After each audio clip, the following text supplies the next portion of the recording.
This is A Different Perspective with Kevin Randle. A retired U.S. Lieutenant Colonel, Kevin Randle has been studying UFOs for nearly 50 years.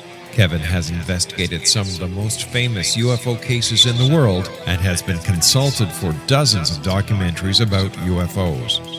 Considered one of the leading experts into the Roswell UFO crash of 1947, Kevin has written more than 25 books about UFOs, including the recently published Roswell in the 21st Century. Now, here is the host of A Different Perspective, Kevin Randle. And welcome to this edition of A Different Perspective. I am the host, Kevin Randle. I'm joined by Dr. Abraham Loeb, Dr. Avi Loeb from Harvard, and I'll get to him in just a moment. Normally at this part of the program, I have some sort of a rant that goes on, and I just don't have anything that would be appropriate for the UFO program. So we'll avoid that and just bring the guest forward, I guess is what I'm trying to say. Dr. Abraham Avi Loeb is a Frank B. Baird Jr. Professor of Science at Harvard University, where he was the longest serving chair in the history of the astronomy department from 2011 to 2020, and where he directs the Black Hole Initiative and the Institute for Theory and Computation. The length of the sentence made me stumble. Sorry about that. He's a member of the President's Council of Advisors on Science and Technology, as well as the advisory board for the educational platform Einstein Visualize the Impossible. He also chairs the advisory committee for the Breakthrough Starshot Initiative and on the board of Physics and Astronomy of the National Academies, and serves as the science theory director for all the initiatives of the Breakthrough Prize Foundation. He's the author of 5 books and 800 scientific papers. And that 800 scientific papers is kind of impressive, I think. And I've lost my place there. The 800 papers. He's an elected fellow of the American Academy of Arts and Sciences, the American Physical Society, and the International Academy of Astronautics. In 2012, Time selected Loeb as one of the 25 most influential people in space. He lives near Boston, Massachusetts, and his book that became a bestseller was cleverly called, I think, The Extraterrestrial, and he's an advocate for an alien artifact in the solar system. Dr. Loeb, welcome to A Different Perspective. Thanks for having me. And I should say all these labels do not mean too much to me. I'm basically following my childhood curiosity. So I see science as a privilege of maintaining your childhood curiosity. Well, that's a quite impressive list of accomplishments there. No question about that. I understand you were in the Israeli army at one point. Yeah, when everyone at the age of 18 is drafted to the military, and I had 2 options: either to become a soldier or to be recruited to a program where I could pursue physics and mathematics. I was mostly interested in philosophy, actually, at a young age. But this program actually allowed me to go through all the Army sections. We parachuted. I parachuted 3 times. We drove tanks. So I basically was in all the military component sections, and then I did my PhD in plasma physics, and I initiated a project that was supported, the first international project to be supported by the Star Wars initiative of President Ronald Reagan, and that brought me, we got a few $1 million a year for the project. I was leading the theoretical work, and I collaborated with an experimentalist. And in one of the visits to Washington, D.C., I also visited Princeton, where they offered me a 5-year fellowship at the Institute for Advanced Study under the condition that I'll switch to astrophysics. And that led me to astronomy and astrophysics. And then I was offered the faculty position at Harvard University. And once again, it's an offer that I could not decline, just like in The Godfather. It's an offer I couldn't refuse. But and once I became tenured at Harvard, I realized that even though it was an arranged marriage by circumstances that I got into astrophysics, I'm actually married to my true love, because there are lots of philosophical questions that we can address using the scientific method in astrophysics. Well, I was going to say, you said you parachuted 3 times, and I was a helicopter pilot, and we never jumped out of a perfectly good airplane. So it was interesting. And actually, in the first 3 months in the military, I remember sleeping 7 hours a week.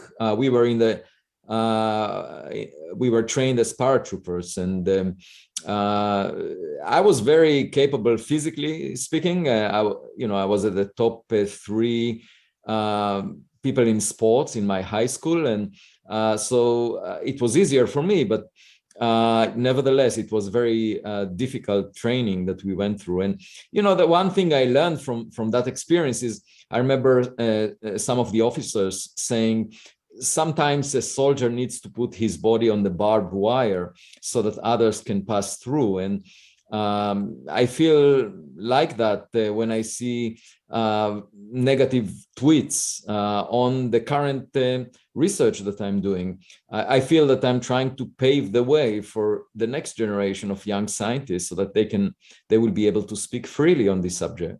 Well, let's go there. We have this object that came into the solar system I guess a couple of years ago, and you came out in the spring and suggested that it was artificial.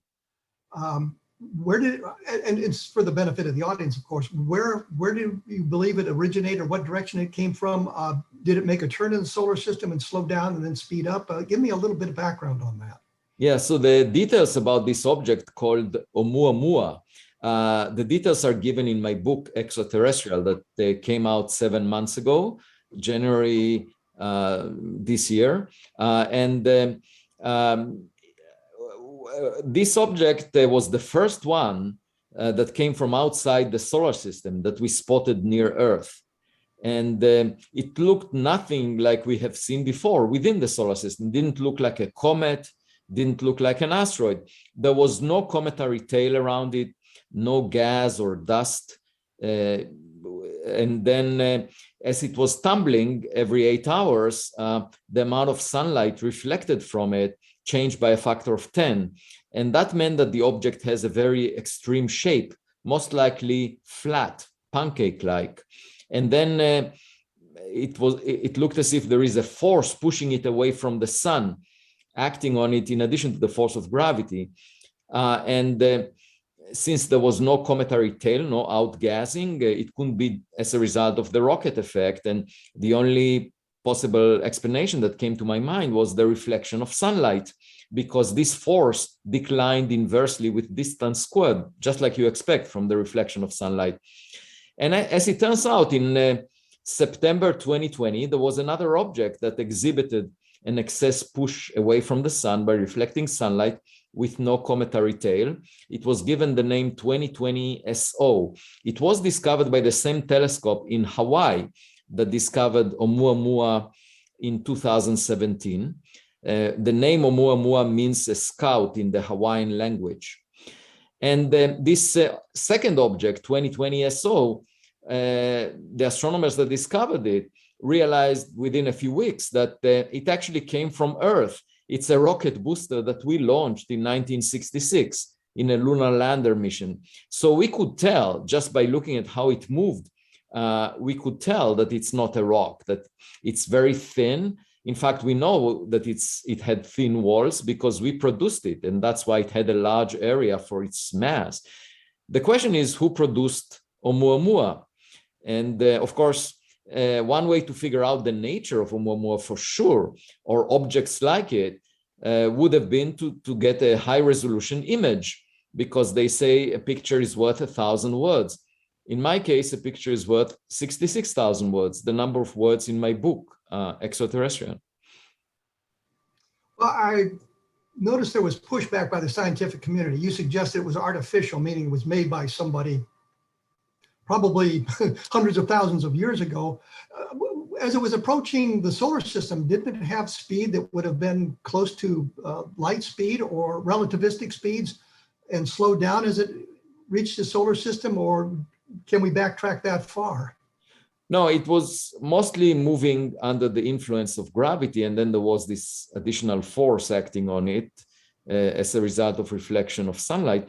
But this object had several anomalies, several peculiar properties. So in addition to the fact that it had no cometary tail, so it couldn't be a comet of the type that we have seen, and it also had a very weird shape, most likely flat shape, and it was pushed by reflecting sunlight. In addition to those, it also came from a very special initial state, which is it was at rest in the so-called local standard of rest. So the local standard of rest is the frame that you get to when you average over the random motions of all the stars in the vicinity of the sun.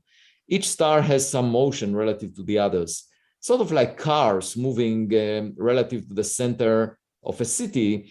But then you can go to a parking lot that is at rest in the frame of the city. And that's called the local standard of rest. And Oumuamua was at rest in that frame, which is very unusual because only 1 in 500 stars is so much at rest as Oumuamua was. So it couldn't have come from any of the nearby stars because they are moving relative to that frame, and it would have inherited their motion.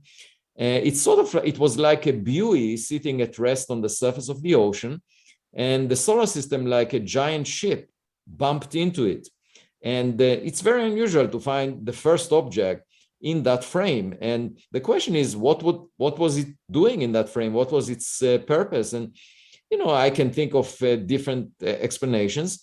One is that it's a member of an array, a grid of objects that are placed in the frame of the Milky Way galaxy, in the local rest frame, such that it's being used for navigation purposes. These are just like road posts that allow spacecraft to figure out where they are. But there could be other explanations. We just don't have enough information about this object.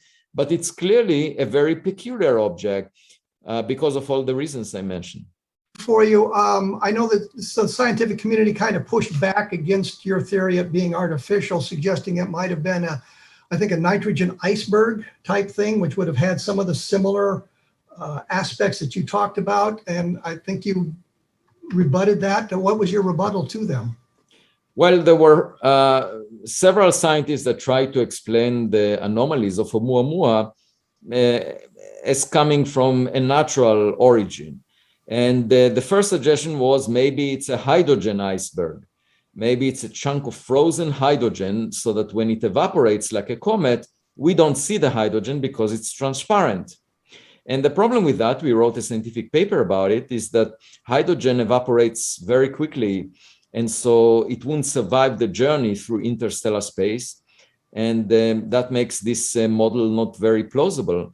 Another suggestion was maybe it's a nitrogen iceberg, a chunk of frozen nitrogen chipped off the surface of a planet like Pluto. The problem there is the mass budget. There is not enough nitrogen available in the interstellar medium to account for enough chips such that you would get one of them as Oumuamua. You discover them by the pan-stars that looked at the sky for a few years and found Oumuamua. So the mass budget is a serious problem and challenge that makes this scenario not very likely. And by the way, both a hydrogen iceberg or a nitrogen iceberg are things we've never seen before. So the people that suggested them imagined something we've never seen that is made in other nurseries that do not resemble the solar system, because in the solar system, we don't see such things. So the assumption is the first object we see is coming from nurseries that must be very common because that's the first object we see. And they make objects that are very different from the ones being made in the solar system. And, let me just finish. There was a third suggestion that it may be a cloud of dust particles that is 100 times less dense than air. And there the challenge is that it would not maintain its integrity. When it gets close to the sun, it will be heated by hundreds of degrees and will just not be able to survive. And so all of these suggestions involve something we've never seen before. And my point is, if it's nothing that we have seen before, we need to consider the possibility that it's also artificial in origin. Okay, well, we're going to have to take a quick break here because we're running up against the clock. When we come back, I think I want to talk about your Galileo project, which I think is an outgrowth of this discovery and what that entails and what that's all about. And I think that'll be something we need to do. I'll have additional information up on my blog at www.kevinrandle.blogspot.com. And take a look at there. You'll find some interesting stuff about UFOs as well. You are listening to A Different Perspective on the X-Zone Broadcast Network, and we'll be back right after this, so please stick around.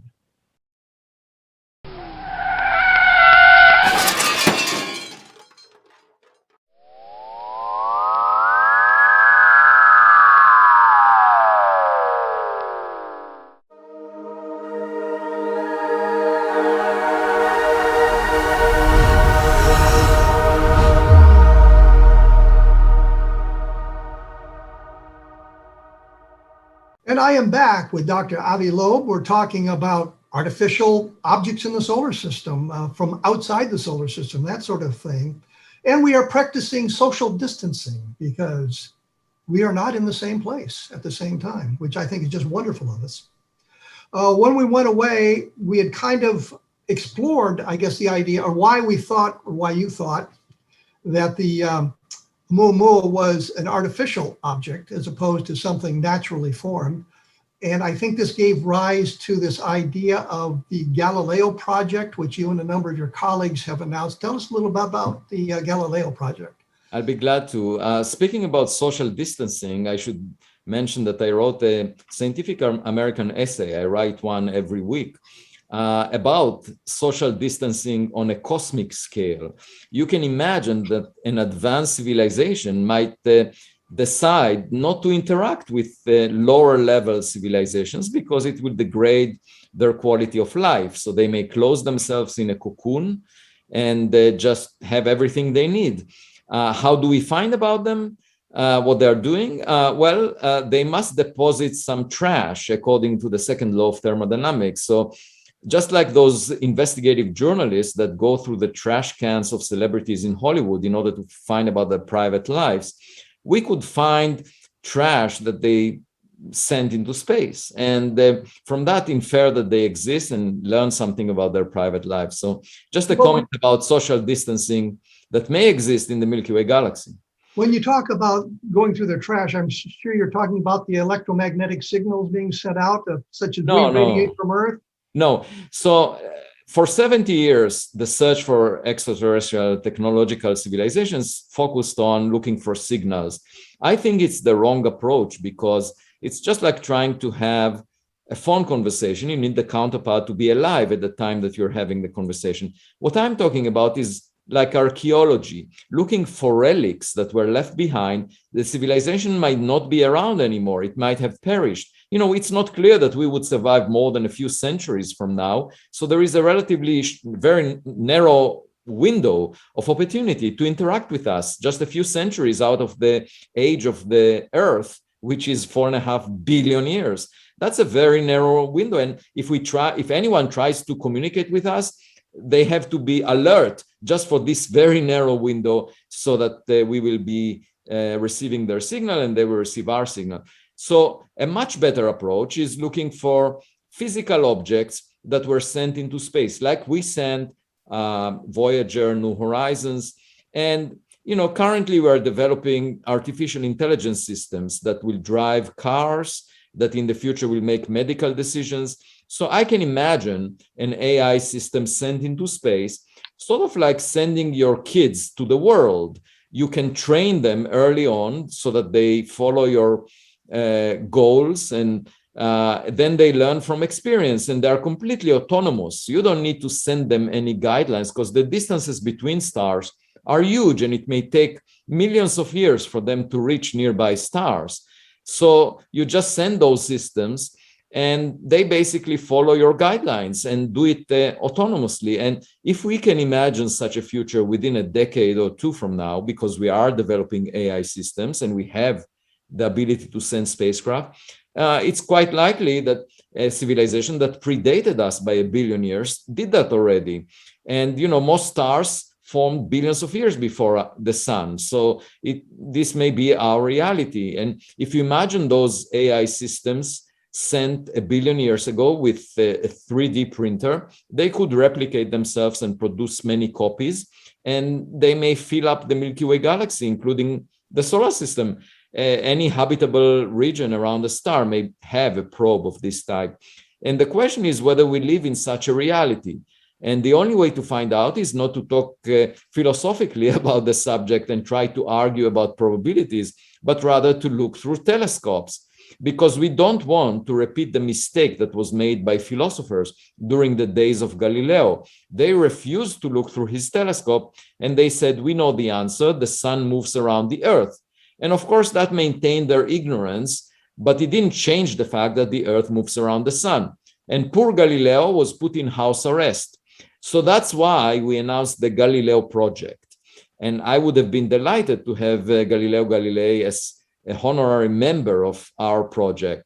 And this project was announced just a month ago as a result of a few wealthy individuals that came to the porch of my home with questions about my book, Extraterrestrial, and offered a total of $2 million in support of my research program. And that was sufficient for me to assemble a team of scientists, 24 of them by now, that mostly astronomers, that will be engaged in scientific research. And there are two primary objectives to the Galileo project. One is to find more objects like Oumuamua and get a camera on a spacecraft that will intercept their trajectory and get a close-up photograph so that we can tell what they are.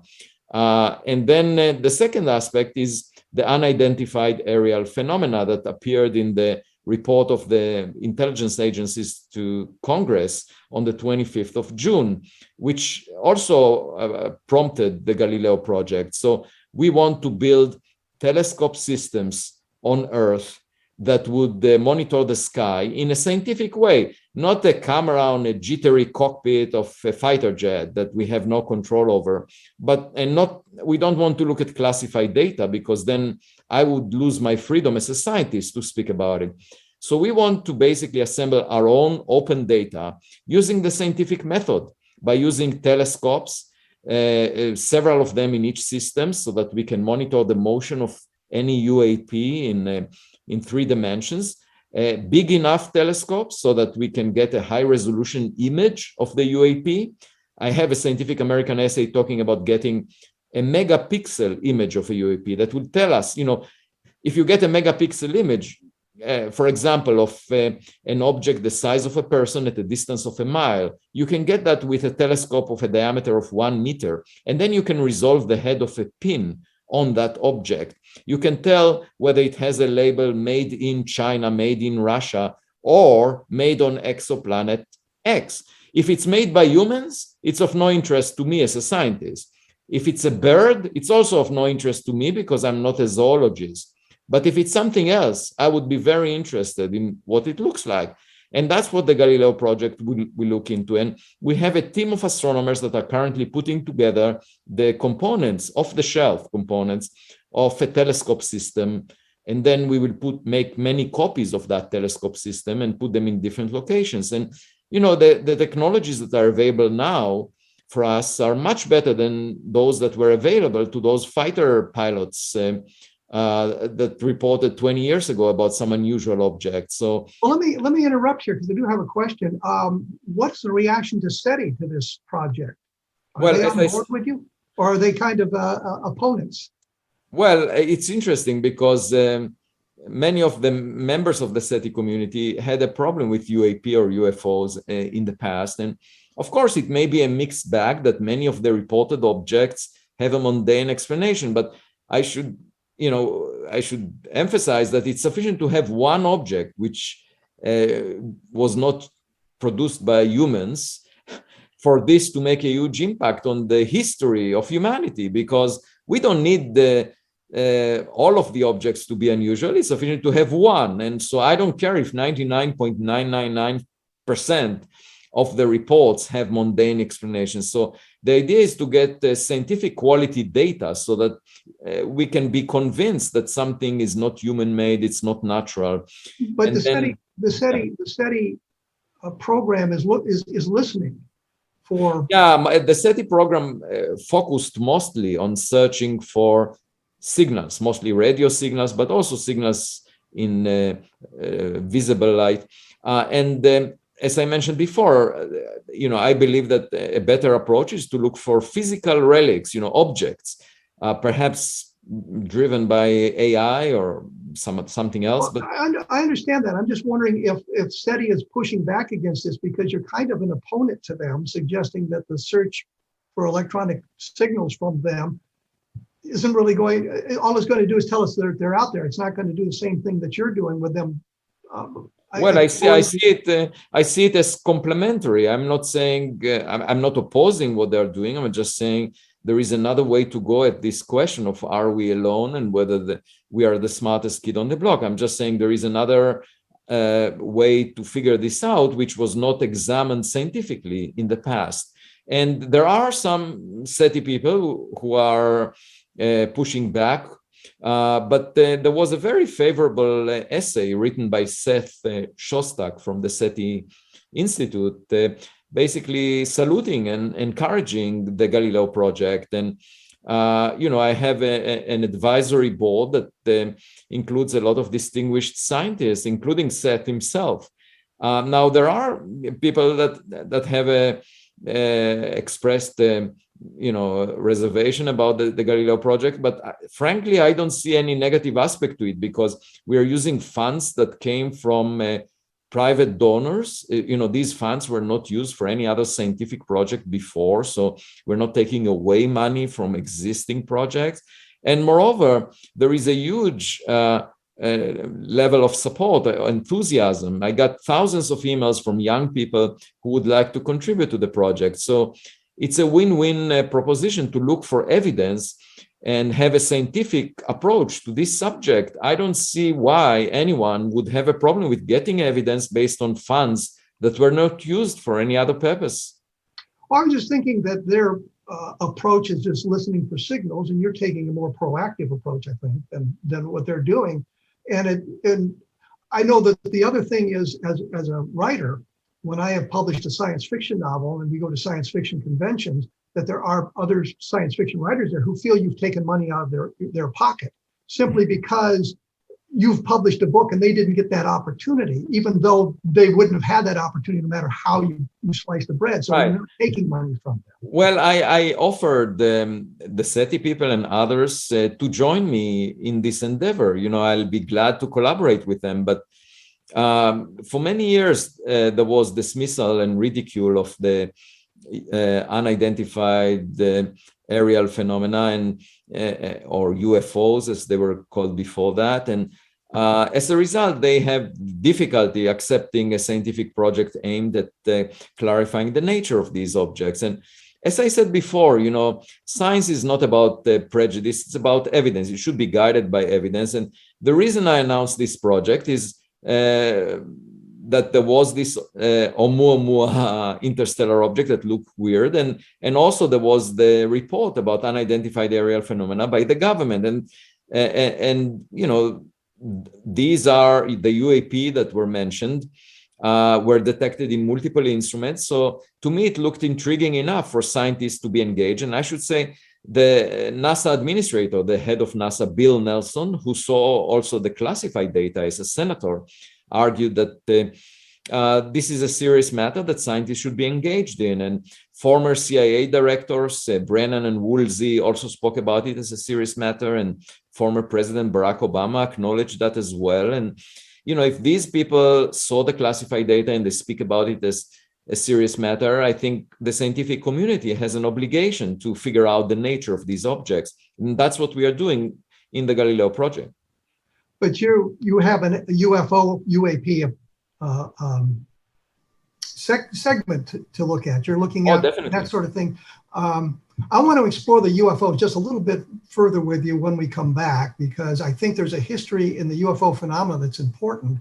For example, the Condon Committee, which was the University of Colorado study in the 1960s, suggested there was no national security implications and nothing of scientific value could be learned by studying these UFO reports, which is a preposterous conclusion for them to come to, but it was based on what the Air Force wanted them to find. And there's documentation to show the Air Force told them what to find for their investigation. So I want to kind of explore that a little bit with you here in a moment. And of course, there's Dr. Donald Menzel, who was a Harvard astronomer in the 1960s, who just chafed at the idea of UFOs and offered multiple explanations for UFO sightings, making this stuff up. And it was clear that he made this stuff up. Of course, then we can go to John Mack as well, but that's something else.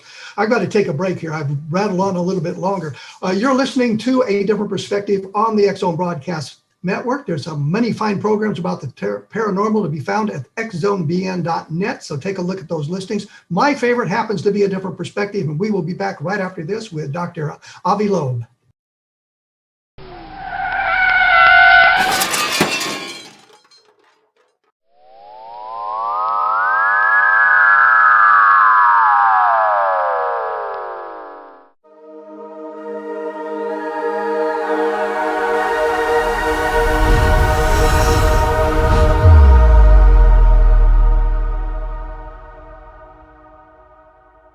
I am back with Dr. Avi Loeb. We're talking about Oumuamua. We're talking about artificial intelligence. We're talking about the Galileo project.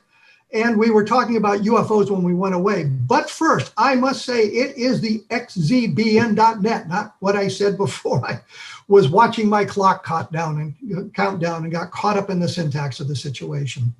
When we went away, we just touched a little bit on the UFOs. And I know that when you and I have communicated before about looking at the history of the UFOs, and you didn't want to get caught up in that mess.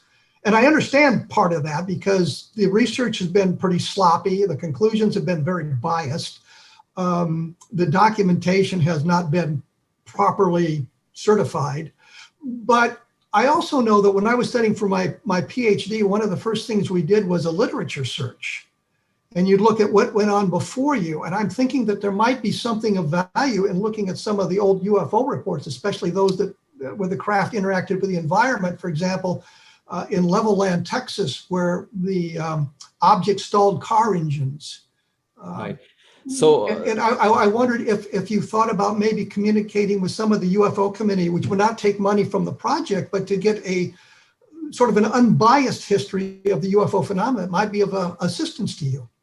So we are not historians, we are astronomers and scientists, and the goal of the project is to assemble new data on which we have full control in terms of the quality of the data, state-of-the-art instrumentation, because science is about reproducibility of results.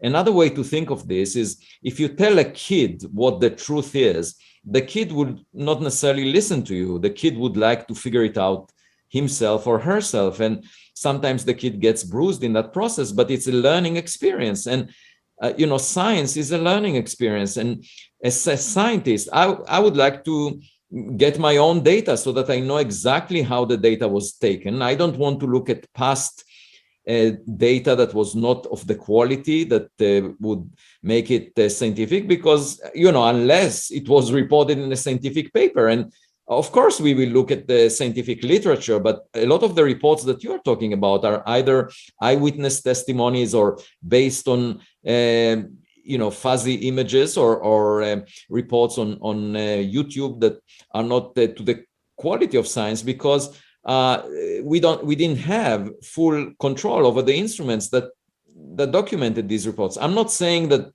they are not necessarily indicating objects that are of great interest. I'm just saying the data is not good enough. And so the way to make progress is not through nostalgia, not by going to the past and starting to argue and trying to declassify things the government has and talk about what happened in the past and so forth. This is not the right way to make progress. The right way to make progress is get much better quality data, because if this phenomena, if these objects exist, they should exist also in the future, and we should be able to find them. We're not talking about a one-time miracle. Science does not accept one-time miracles. If there is a phenomena in nature, when you reproduce the circumstances, you should be getting the same kind of evidence. And this time around, we will use the best equipment that we have at our disposal, that we will purchase, and we will use the scientific method. So we will make the data open and transparent and of high quality, and we will analyze it in a clear way, and we will publish scientific papers about this data.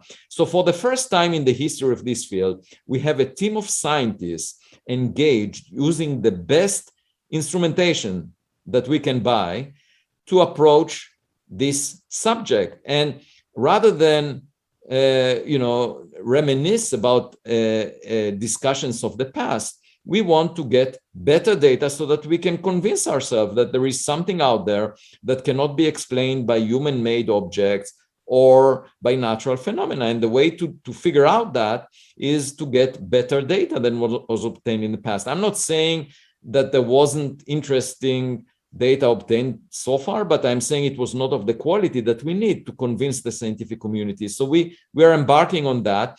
And of course, as we get data, you will see it, and we will report about it in the scientific literature. So I want to bring this subject to the mainstream of science, rather than the situation right now where scientists ridicule it and when the public is left to speculate about it. That's not a healthy situation. And, I think it went over a certain threshold where the government, a very conservative organization, discussed it. And it's now the duty of scientists to clear up the fog. I understand that. And what I'm suggesting here is there may be clues in some of this old data. For example, you talked about repeatability. There was a fellow named Ted Phillips who gathered landing trace case information, about 4,500 from around the world. Granted, a great number of them were just landing traces that had no object seen with it. But he also found out that if you told him the landing gear impressions in these landing traces, he could tell you what the object looked like, which sounds like a little bit of reproducibility. I'm only suggesting that there may be clues there that might be of benefit to your project with the electromagnetic effects and that sort of thing. And yes, granted, the information has been poorly gathered and that sort of thing, but I'm thinking that maybe this historical aspect may provide some clues for you guys what to look for. Oh, yeah. I mean, in terms of deciding where to put the telescopes, we are obviously looking at the past reports and in figuring out how many telescopes to use, how many telescope systems to use. We do pay attention to the reports and the rate of incidence and so forth.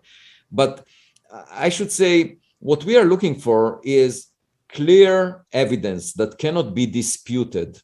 And you fully understand what it means. It means getting a megapixel image of an object where you can see the screws, where you can see the label, where you can see that there are buttons that you can press. It's not a fuzzy image that we can argue forever what it means.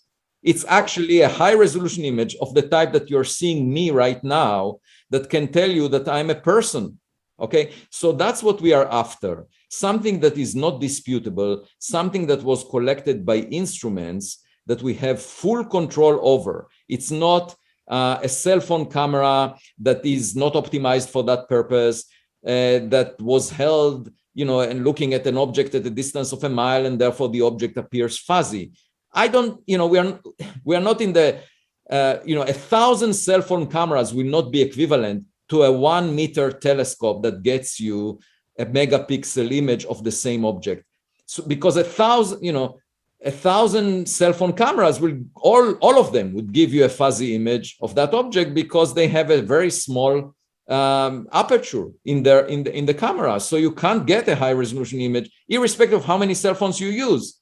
They just don't provide that. You need a large aperture to get that high resolution image. So my point is, we need to use the best instrumentation that we have access to and get scientific quality data and write scientific papers that demonstrate without a doubt that we are dealing with an unusual object.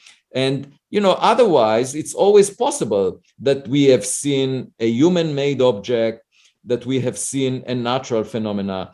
And that's what we are trying to clear up. And rather than engage in nostalgia about past reports, let's just get the best data we can. Nowadays, we have the funding, we can purchase the instruments, and we can get the data. So why argue about it? Well, I was going to say, I think we're kind of talking across purposes here, because I'm not suggesting anything other than maybe there'll be some clues hidden in the UFO data that's been gathered in the past. Well, if there were clues, that's not it's the job of those that collected these clues to convince everyone. And apparently they're not convincing everyone. Well, I could argue, and I don't want to argue the point, but I could argue the point that part of the problem had been the government clouding the issue by saying these things do not exist and all of that. And I understand that we don't want to really go there, but I'm just saying we could make that argument. But we can make a lot of arguments. But my point is, it's not about arguments. Why argue about it? Waste energy, time about things that we need to argue about. Why not just get good data that we don't need to argue about, such that everyone will be convinced? It's just like convincing a jury. You go to a courtroom and you can argue forever. This person said that, the other person said something else. You can argue forever. But then if a detective brings clear evidence to the table, the jury would be convinced. So the point is, why argue forever? I mean, that's not the right approach to resolve the matter. The right approach is to act like the detective, to collect the very best data that we can collect. Now, if you tell me in the future, such data will never be found because it was a one-time phenomenon, that's something that happened and will never happen again, like, miracles that happen in some religions and so forth, then it's not part of science, because science is about reproducibility of evidence. The fact that you can see the same thing again and again and get much better evidence on it. But if you claim that it's a miracle, then I cannot say anything about it. Yeah, you can't refute that when you come down to it's a miracle and it's not going to be reproduced. I understand that. It was just my thought was simply that there might be something of value by looking at the past, not engaging you guys, but just. Yeah, but my point is, if it was of clear significance that convinces anyone that looks at it, then everyone that looks at it would have been convinced, right? So why isn't the public convinced? Why isn't the jury, convinced? Because the data that was released, I'm not saying the government may have data that would convince people, but what we have seen so far is not convincing. And I don't want to look at classified data because that would limit my freedom as a scientist. So we want to, the sky is not classified. Astronomers look at the sky all the time. So we should be able to look at the sky with good instruments and collect the data that we need. You're saying also that the Galileo project, the Oumuamua, was not a one-off, that there's other objects like that out there. Yeah, because when you go to the kitchen and you find an ant, you usually get alarmed because you know that there must be many more ants out there if you survey just a small region of the kitchen cabinet. And the same is true for the discovery of Oumuamua. The Pan-STARRS telescope that found it was surveying the sky for a few years, and it found Oumuamua, roughly the size of a football field, within the orbit of the Earth around the sun. And that means that if it will continue to survey for a few more years, it will find another one. And there will be a telescope, an observatory that is far more sensitive than Pan-STARRS, coming online within a couple of years. It's called the Vera Rubin Observatory in Chile. And it could detect objects like Oumuamua once per month. If they come into our region around the sun, if they arrive here randomly. Of course, if Oumuamua was a one-time event that will never happen again, tough luck, we will never find another one.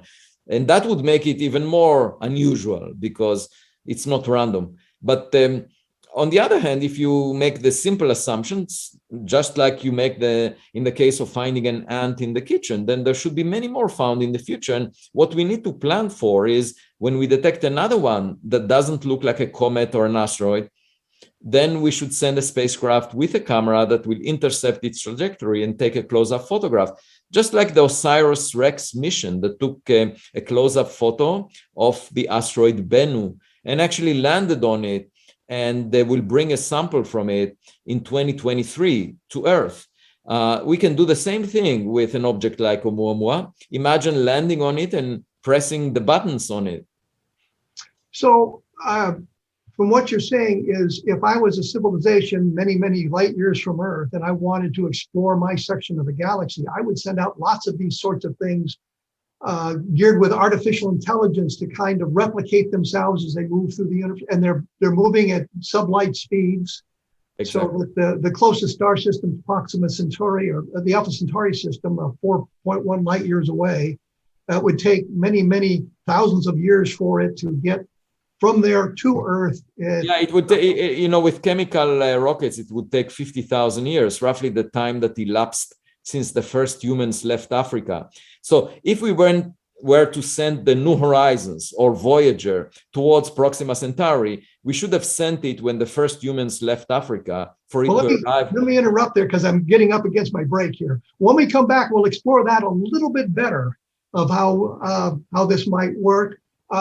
Once again, I'm going to say there's many fine programs about the paranormal on the X Zone Broadcast Network at xzbn.net. Get it right this time. We will be back right after this with Dr. Avi Loeb talking about artificial intelligence. So stick around.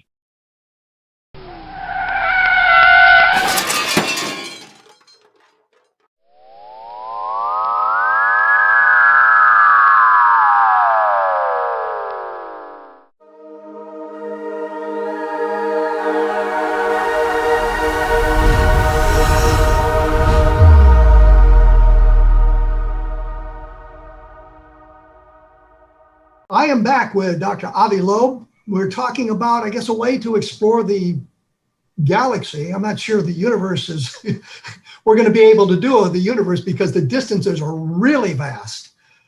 Star systems are quite a long ways away, but other galaxies are just hundreds of thousands of millions of light years away. I'm thinking of the Fermi paradoxes. If the galaxy has other intelligence life out there, where are the colonists? I guess that type of thing.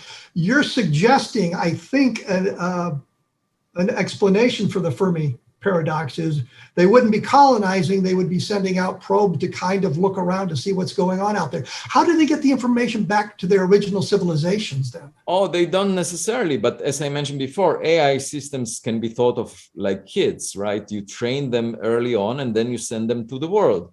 And they can be autonomous and they pursue your goals if you educate them well enough, right? If your kids disobey your principles, then of course you cannot trust them. But the kids will survive much longer. They would outlast you.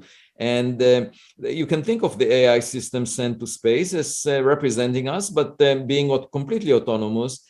And it's not about sending information back. It's about pursuing your goals. So you have to define your goals. If your goals are to get to planets and use the resources there, or figure out what's going on there for your own purposes, those systems will go there and do it. Now, there is no point in communicating back any information because it takes a huge amount of time. Even for light to cross the galaxy, it takes tens of thousands of years. So, that's a very long time, and nobody has the patience to wait that long just for a signal to cross the galaxy. So my thinking is that these probes are sent out, well, for various reasons. One is that, it's sort of like interstellar monuments that you send. People want to leave something behind, right? So you want to leave so nature allows you to leave your DNA behind in the form of your children. Okay, that's one. But if you want to leave some meaning about what you've learned through your life, then you want to leave something beyond your children behind. And if you go, for example, through the halls of universities, you find administrators, deans, or presidents that left behind a statue or left behind a picture of themselves, as if, that would outlast the decay of their body. And, we see those pictures, but,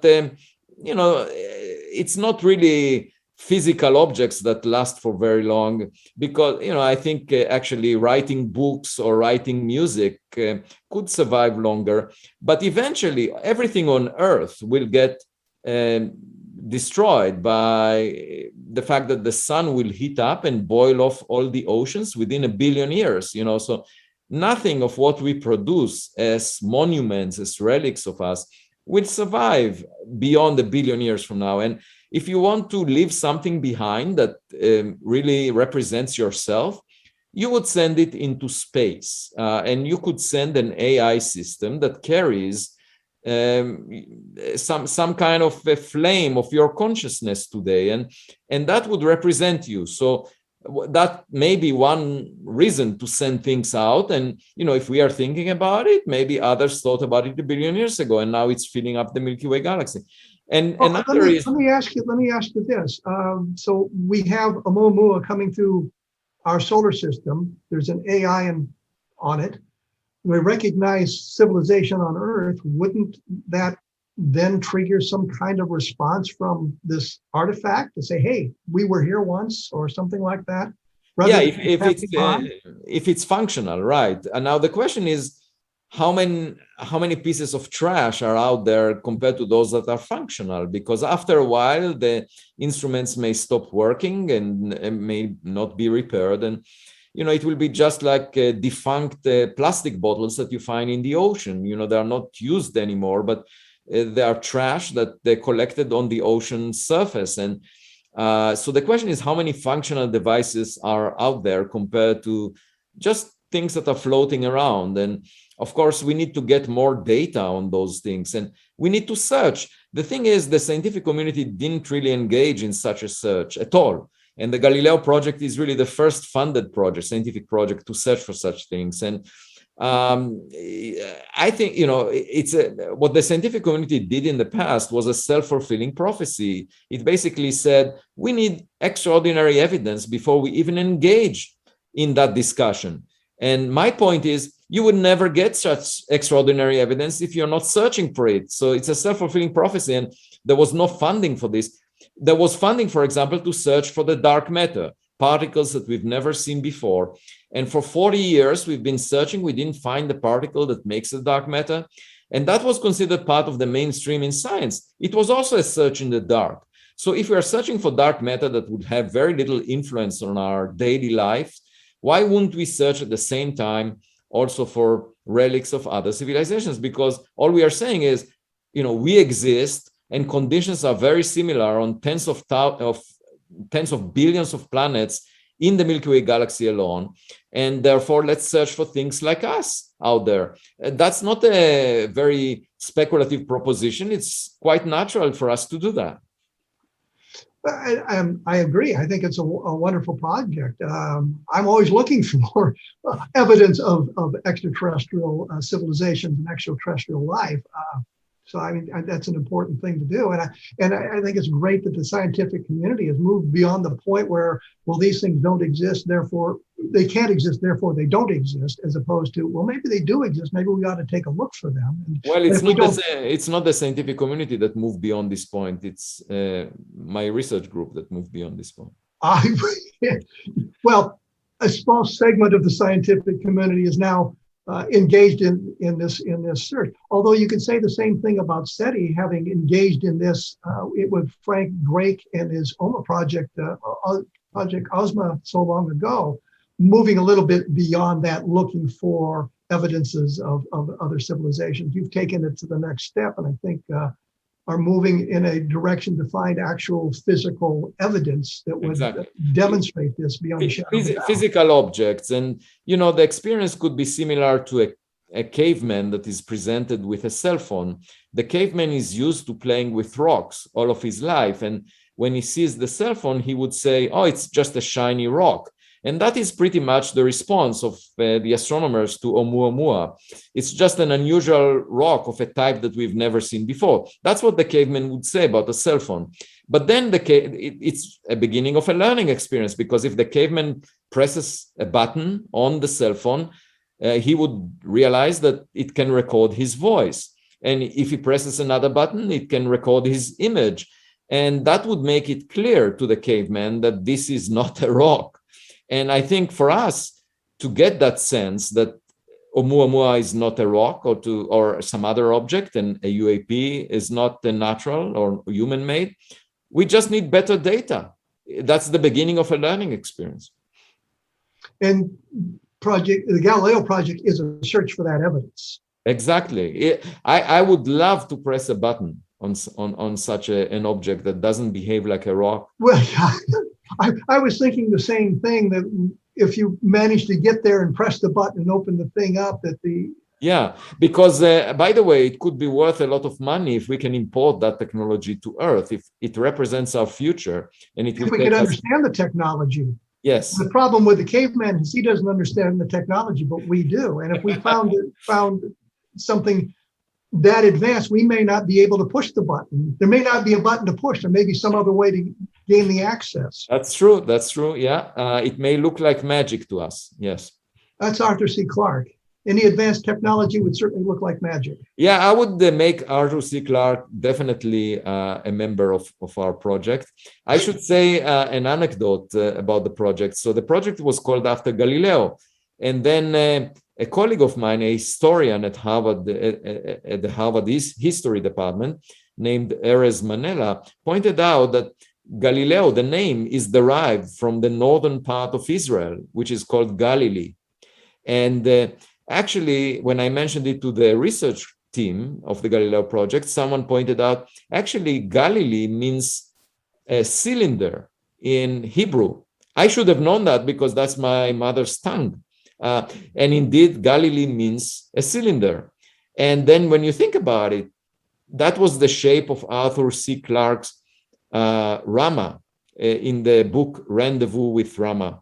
And also, it's the shape of the object 2020 SO that was discovered in September 2020 that I mentioned before, the rocket booster from a lunar lander that was sent to the moon in 1966 and was discovered by the Pan-STARRS Observatory.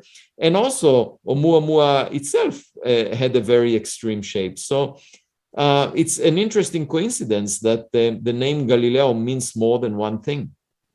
Well, I was going to also suggest a number of books have been written about contact with alien civilizations, but oftentimes the scientists go to the science fiction writers to get kind of an insight into their way of thinking outside the box. Have you thought about bringing on, I know Joe Haldeman is at MIT. I don't know if he still teaches there, but he did as a science fiction writer of some note. Have you thought about maybe engaging a couple of science fiction writers to think outside of the box, although you're doing a good job yourself?